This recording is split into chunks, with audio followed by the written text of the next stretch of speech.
Esté con ustedes. Del Santo Evangelio según San Marcos.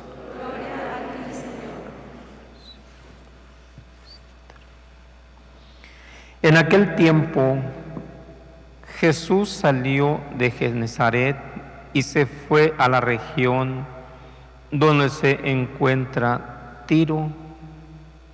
Entró en una casa, pues no quería que nadie se enterara de que estaba ahí. Pero no pudo pasar inadvertido. Una mujer que tenía una niña, poseída por un espíritu impuro, se enteró enseguida, fue a buscarlo y se postró a sus pies. Cuando aquella mujer, una siria de Fenicia y pagana, le rogaba a Jesús que le sacara el demonio a su hija, él le respondió: deja que coman primero los hijos. No está bien quitarle el pan a los hijos para echárselo a los perritos. La mujer le replicó: sí, Señor, pero también es cierto que los perritos debajo de la mesa comen las migajas que tiran los niños. Entonces Jesús le contestó: anda, vete por eso que has dicho, el demonio ha salido ya de tu hija. Al llegar a su casa, la mujer encontró a su hija recostada en la cama, y ya el demonio había salido de ella. Palabra del Señor. Gloria a ti, Señor Jesús. Pueden sentarse.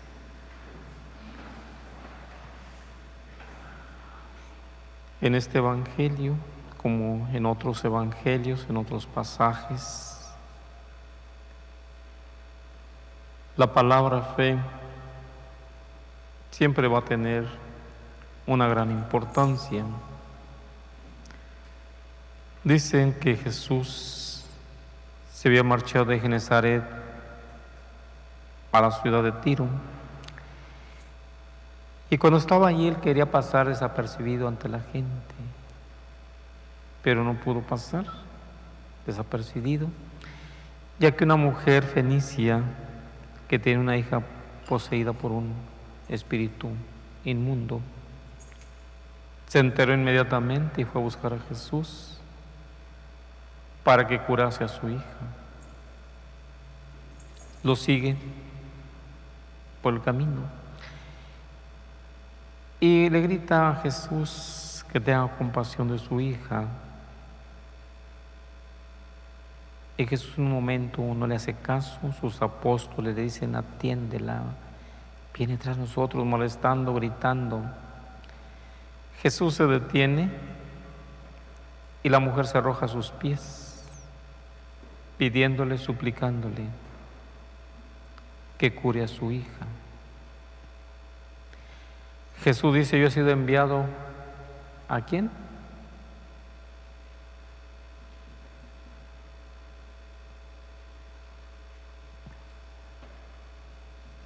Al pueblo de Israel, a las ovejas. Y también le dice que deje que primero coman ¿qué? Los hijos, y no los perritos o los paganos, como aquella mujer. Aquí lo dice muy claro, que era fenicia y pagana. Y la mujer le dice a Jesús, le rogaba a Jesús que le sacara aquel demonio a su hija. Y él respondió: deja que coman primero los hijos. No está bien que quitarle el pan a los hijos para echárselo a los perritos. Y la mujer replica: sí, Señor, Pero también es cierto que los perritos debajo de la mesa comen de las migajas que tiran los niños. Y ante esas palabras, dice, de humildad, porque Jesús suaviza la palabra perritos y no perros, que era con que los judíos se dirigían a los paganos. Y la mujer podría haberle dicho a Jesús: ¿por qué me llamas perra si soy un ser humano?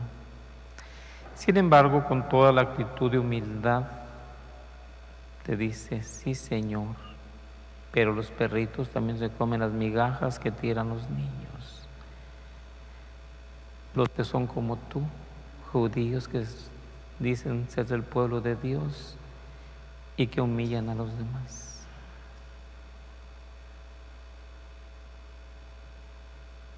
La mujer con esa actitud de humildad, por eso, si ustedes analizan la palabra de Dios, la palabra humildad es una palabra que tiene un gran significado.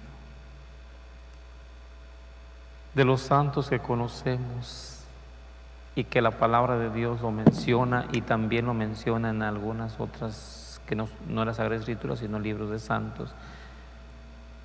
Pero en la Sagrada Escritura, ¿a quién menciona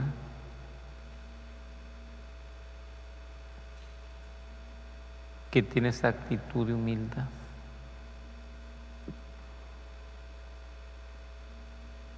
En la palabra de Dios, en la Sagrada Escritura, ¿a cuántas personas mencionan que actuó con humildad?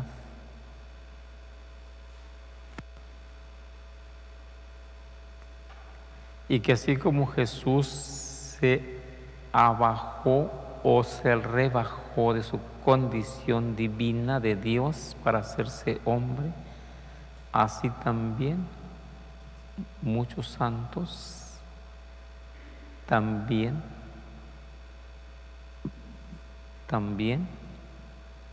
ante Dios, ante Jesús, actuaron con esa humildad. Y por esa humildad son grandes santos. Y el mismo rezo del Magnificat lo dice, que todo el que se enaltece será humillado y el que se humille será enaltecido.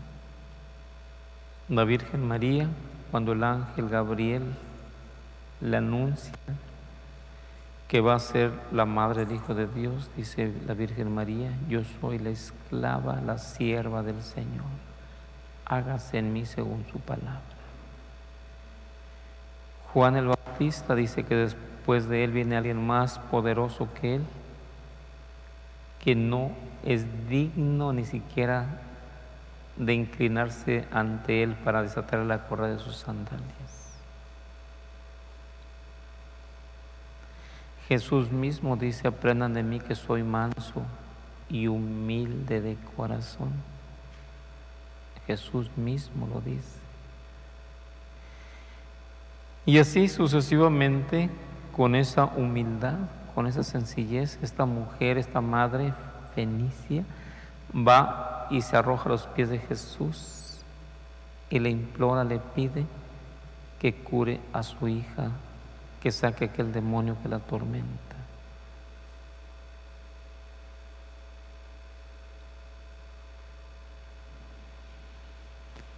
San Pablo, en el primer encuentro con Jesús, cuando iba a meter preso a todos los cristianos, iba a caballo con una escolta de soldados quizás, y se sentía el muy importante. Voy a traer preso a todos los cristianos. Y así como yo presencié la muerte de Esteban, voy a presenciar la muerte de muchos cristianos, pensaba Pablo. ¿Y qué pasa? Jesús lo tumba del caballo, dice: bájate de la altura en que te encuentras y te sientes superior a todos. Y lo tumba del caballo, queda ciego pero su soberbia y su altanería no se caen, no se bajan. Hasta aquella ocasión en que él reniega, se espera, dice: Señor, ¿por qué lo que quiero hacer no lo hago y lo que no es lo que hago? Y dice Jesús: te basta mi gracia, Pablo. Si tú lo quieres hacer por tu cuenta, por ti mismo las cosas, no vas a poderlo hacer nunca. Y Pablo comprende que tiene que haber un cambio en su vida. Y en este segundo encuentro con Cristo, transforma su vida y dice Pablo, se convierte en una persona que ya no anuncia el Evangelio de Jesús con esa presunción o presumir, sino con humildad y sencillez. Humildad y sencillez. Y podemos decir de muchos santos también, que ante ese cambio de actitud y el ser humildes, Dios los hace grandes en su presencia. Una vez les decía que no podemos llegar ante Dios como Pablo, muy creciditos, muy altaneros, muy orgullosos. Yo lo puedo para allá, yo lo puedo para acá, y que yo puedo esto, y que yo aquí, y yo allá, y que yo quiero ser el centro del pueblo, de la sociedad, de lo que yo digo, yo soy el centro, y le quitamos el lugar a Dios. Y por eso no podemos hacer las cosas. Y cuando dejamos que Dios actúe en nuestra vida y le dejamos el lugar a Dios, entonces vamos a poder hacer las cosas que Dios nos pide a cada uno de nosotros, porque vamos a dejar que Dios actúe en nuestra vida, en nuestra persona. Y por eso, el reconocer con humildad quiénes somos y a quién servimos, nos va a hacer grandes un día ante la presencia de Dios. Porque así como un niño nace pequeño y crece en el hogar, en la familia, así también nosotros como hijos de Dios tenemos que hacer lo que dice Jesús, hacer los niños otra vez pequeños para poder crecer delante de Dios. Porque si llegamos ya crecidos, pues entonces no vamos a crecer nunca. Nunca vamos a crecer. Y por eso lo que hace esta mujer fenicia, arrojarse a los pies de Jesús y obtener de él este milagro. Jesús dice entonces Jesús le contestó a esta mujer: anda, vete, por eso que has dicho, el demonio ha salido de tu hija. Con esa actitud de humildad que me has pedido, creyendo que yo puedo hacerlo, tu hija está curada, está ya sana, pues tú has creído y confiado en mí, podría haber dicho Jesús a esta mujer. Y dice que al llegar a su casa, esta mujer encontró a su hija recostada en la cama y ya el demonio había salido de ella, ya estaba sana, ya estaba curada. Por eso a Jesús le podemos arrancar los milagros actuando con humildad, con sencillez, poniendo toda nuestra confianza y toda nuestra esperanza en Él. Abandonarnos totalmente en las manos de Dios para dejar de este modo que Dios actúe en nuestra vida y en nuestra persona. La oración es la llave, de otra vez les decía, la llave mágica con que podemos abrir el reino de Dios. Pero debe ser una oración constante y que salga del corazón. No oraciones o hablar por hablar como lo hacían los fariseos, sino aquello que yo realmente siento. Aquella oración que sale del corazón pidiendo al Señor por las personas que amamos, por las personas que confían en nosotros y piden que hagamos oraciones por ellas. Allí está el secreto, ahí está cómo hacer que Dios nos conceda aquello que necesitamos, aquello que le pedimos, cuando hay un corazón sincero, humilde, sencillo y que no busca nada para sí mismo, que no busca honores, aplausos, reconocimientos, nada de eso, sino que con toda humildad confía en la misericordia de Dios. Y les he dicho, a veces Dios nos escucha todavía a pesar de que no somos tan buenos. Si nosotros reconocemos que no somos buenos y pedimos perdón a Dios por todas las veces que lo ofendemos diariamente, Dios nos va a escuchar.